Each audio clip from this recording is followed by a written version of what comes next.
There was a time, not too long ago, that Pokemon was a fairly easy series to understand from a vaguely competitive standpoint. You had strong Pokemon, you had weak Pokemon, you had legendary Pokemon, and you had goddamn joke Pokemon. It's not so simple anymore. Mega Evolutions are crazy.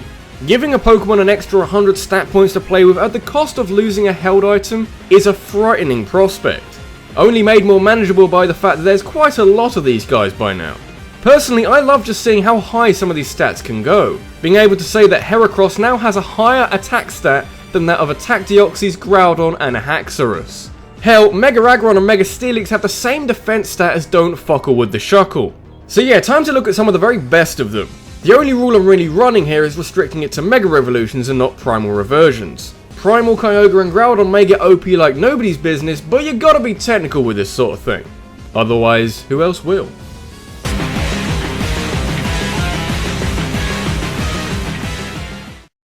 So let's pick up that theme of defensive tanks because, let's face it, there's not going to be a lot of those in this video, with Mega Slowbro.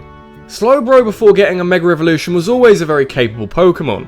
Packing high defense, decent special defense and special attack, it could take hits and give something back in return. Share 100 stats between defense and special attack and you have a sleeping giant on your hands. A sleeping giant that is being eaten alive by a shelter, but hey, what are you gonna do? The most apparent change when Slowbro Mega Evolves is its face. I mean, when it's a normal Pokemon, it's got this kind of ignorant is bliss, really derpy, kind of happy face. When it Mega Evolves, considering it's being eaten by a giant shelter, it's suddenly terrified like fuck. And to be honest, you would be too. But boy can he still fight. One move turns Mega Slowbro into a terrifying threat, and that move is Calm Mind. His massive defense stat and shell armor, that negates critical hits, help his longevity, but boost up a couple of times of Calm Mind, raising special attack and special defense, and Mega Slowbro is going nowhere. You can turn this increasingly alarmed defensive tank into a defensive tank with cannons and metal blades and other shit. You know why Mega Slowbro looks like that? That is the look of great sadness that it was a giant shelter that turned him into a god. Swings and roundabouts, I suppose.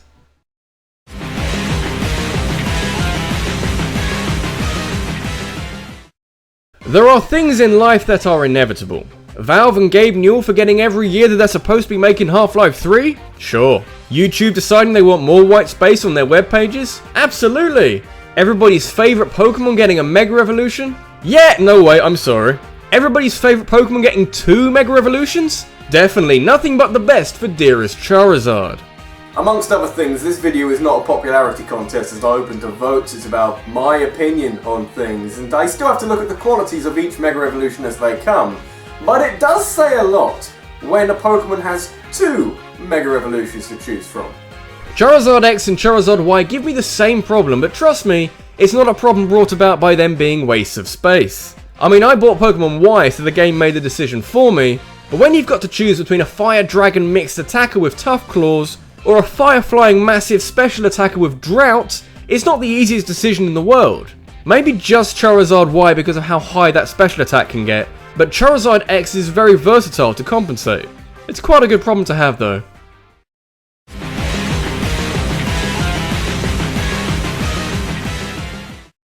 If you hatch an egg received off a Kangaskhan, you get that little baby thing in its pouch as a Pokemon, right? Haha, no, you get another Kangaskhan, of course. Don't you know your Pokemon biology? Go back to school, go talk to Oak some more, you strange ladyboy person.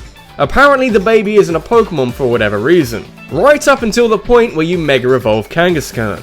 Oh damn, shit's about to go down. Not a lot changes with Mega Kangaskhan, right down to its stats all getting a general boost. The only real change is the baby Kangaskhan leaping out of its mother's pouch raring for a fight. It might not seem like much until you look at Mega Kangaskhan's ability, Parental Bond. Suddenly, we're cooking with gas. This ability lets you attack twice with one move, with the second hit doing half damage. It's only a wee babby. This pretty much gives Mega Kangaskhan a special attack of 90 and, more importantly, an attack stat of 187.5, which is quite a lot. Some of the designs when a Pokemon Mega Evolves are really weird and unusual. We've already mentioned Mega Slowbro, so let's not go back to that. But Mega Kangaskhan is quite basic, but very effective, and in more ways than one, it's quite a good example to set for what you can do with a Pokemon's existing design when you Mega Evolve it.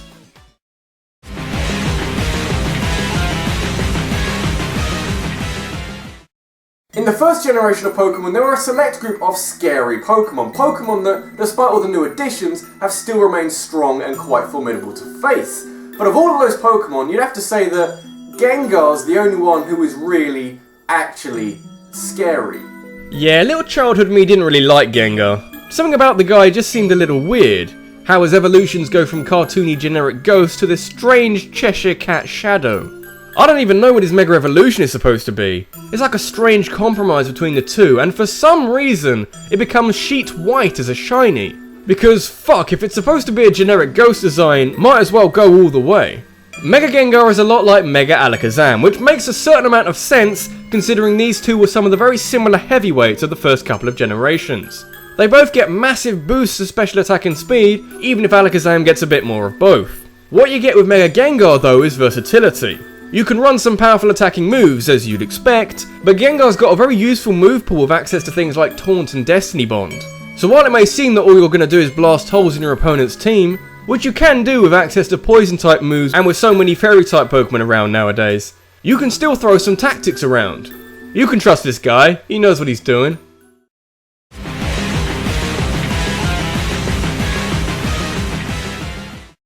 I'll be honest, I'm putting a lot of bias to one side on this one. If it was up to me and I wasn't thinking all that straight, I would put Mega Salamance at super duper number 1. Maybe it's because Salamance might just be my favourite Pokemon, maybe because by Mega Evolving Salamance becomes this Crescent Moon jet engine, maybe because I've always liked the Dragon Flying combo when it's played right. All I know is fuck me! Look at this thing! Before becoming this Crescent Moon jet engine thing, Salamance, along with all the other pseudo-legendaries, had a base stat total of 600, which is quite a lot. When you Mega Evolve it and add 100 to that, you get 700, which is more than a lot of legendary Pokemon. Very hard to imagine that a couple of generations ago. So, you might think that this is your standard Mega Evolution, right? Add 100 to its base stat total, split it between attack and speed, and watch the money roll in, turning this reasonably well-rounded Pokemon into a terrifying glass cannon. It's been done before. With Mega Salamance though, out of nowhere it suddenly got 130 base defense, having previously had 80. Does mean that he doesn't get that much of a boost to attack or speed, but suddenly has some really formidable bulk to him. With both Intimidate as an ability before Mega Evolving and this newly found defense, you are almost guaranteed an opportunity to set up and boost your stats further. At which point you smash through a team with Salamance's new ability Aerolate, turning all normal type moves into flying type moves plus a little boost. Salamance probably didn't need all these toys, but I don't care, this is awesome!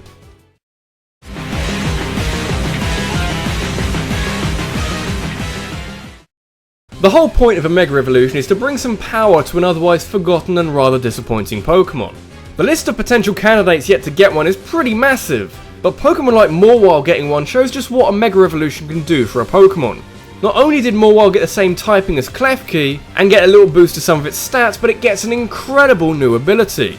Pretty much every Pokemon when they Mega Evolve gets a new ability. I've mentioned some of them already, like Tough Claws, Aerolate, Pixelate with Mega Altaria, that sort of thing, designed to take advantage of this new gimmick that is the Mega Evolution.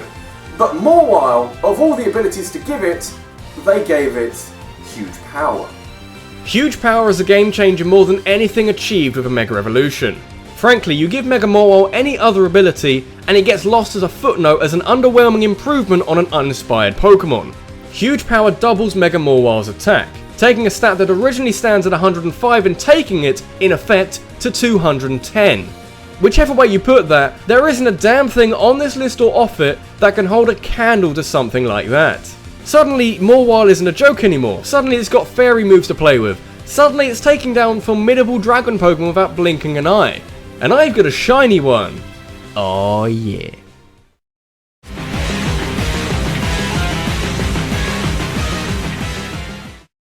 When Pokemon X and Y came out showing off all these Mega Evolutions like they were the next big innovation to the series, which they kind of were, one nagging thought in the back of my mind was, well, great, but why didn't you give a Mega Evolution to one of these new Pokemon? Where's our Gen 6 Mega Evolution? And it took them a little while to think about it. They probably had it planned from the start, but we eventually ended up with Mega Diancie. I'm still not the biggest fan of event-exclusive legendaries. Still got some gaping holes in my Pokédex because of those fuckers. But at least there was some incentive to get a Diancie with the game handing you its Megastone on a plate soon after getting it. If you didn't hack it in before the event, you wouldn't know what a normal Diancie plays like, but they actually complement each other really well. Standard Diancie has huge defenses and decent attack, which is then changed to decent defenses and monstrous attack when you Mega Evolve it. Bit of a weakness to Steel, but plenty of moves to cover it either way. Little bit annoyed that the only Gen 6 Pokemon they gave a Mega Evolution to was an event exclusive, but that might be because Gen 6 as a generation is a very strong one, and that not many Pokemon there actually needed a Mega Evolution. And I will still complain about Diancie, but it is a very strong Pokemon.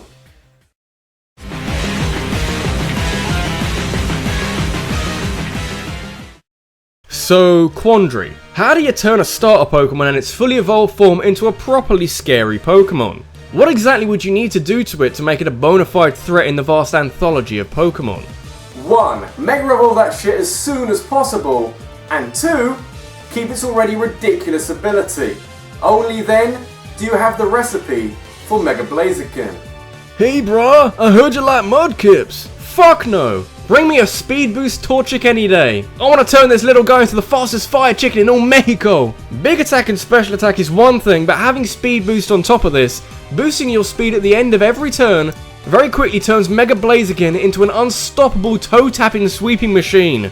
Can't ignore the fact that it can learn Flare Blitz and Sky Uppercut to deal out some massive and reliable damage on foes. Or if you want a different strategy, you can build up speed boost along with something like Swords Dance, and then baton pass it to another Pokemon and win the match pretty much. Set up another Pokemon like this and there's fuck all your opponent can do about it. And you people still swear by Mudkips.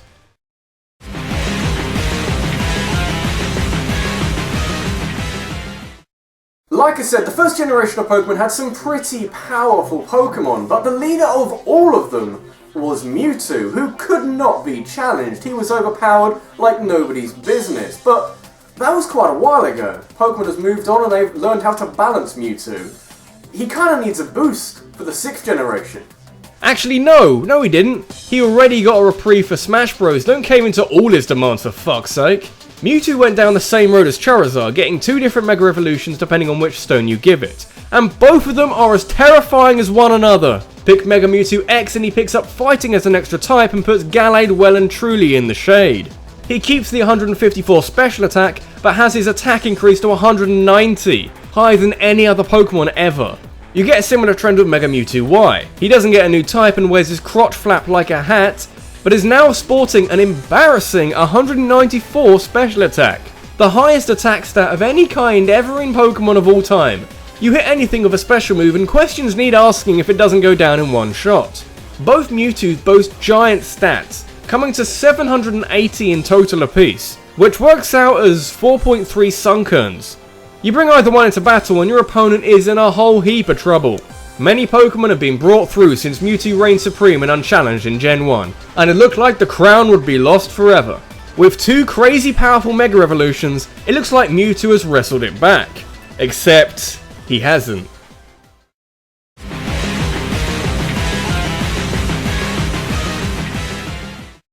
If there was ever a Pokemon that didn't need a Mega Evolution, it was Mewtwo. If there was ever a Pokemon that was miles away from needing a Mega Evolution, it was the ruler of the skies known as Rayquaza. Since its debut in Hoenn, Rayquaza has always been a frightening powerhouse of a Pokemon. Sure, it's another dragon flying type, but its combination of massive offenses and high speed meant that it could smash through the bulkiest Pokemon without much resistance.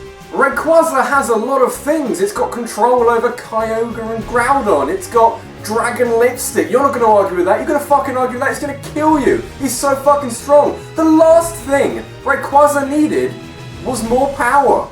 Look at these stats. I mean, just look at them. Look at them and weep at a shattered metagame. How is this anything but grossly overpowered? The whole point of giving Pokemon a Mega Evolution is to give an otherwise neglected Pokemon some extra oomph. A bit of love. Rayquaza was lacking neither. He is still a huge threat to most Pokemon in the game. Mega Rayquaza is something borderline offensive, which is kind of appropriate when you see his gargantuan attack stats. His defenses don't change a lot, frankly they weren't going to when he looks like this, but a heavy investment into attack, special attack and speed have turned this destroyer of worlds into a Pokemon that has its own tier. It was deemed too overpowered for the overpowered tier, banned from the banned tier. Think about that for a second. And yet there's more. Something that puts Mega Rayquaza top of any variant of Mega Mewtwo, and that's down to how it Mega Evolves. I won't spoil the Delta episode for anyone still to finish it, but Rayquaza doesn't need a Mega Stone to become this tier-crashing behemoth. Just a signature move that hits like a nuclear-powered truck. This means that it can still carry an item to help it further, something that other Mega Pokemon of course can't do. Throw it a Life Orb, a choice item or something, and you're producing damage numbers that I can't even comprehend. This has been RabbidLuigi, and if you'll excuse me, I'm going to go try and glue the Pokemon metagame back together.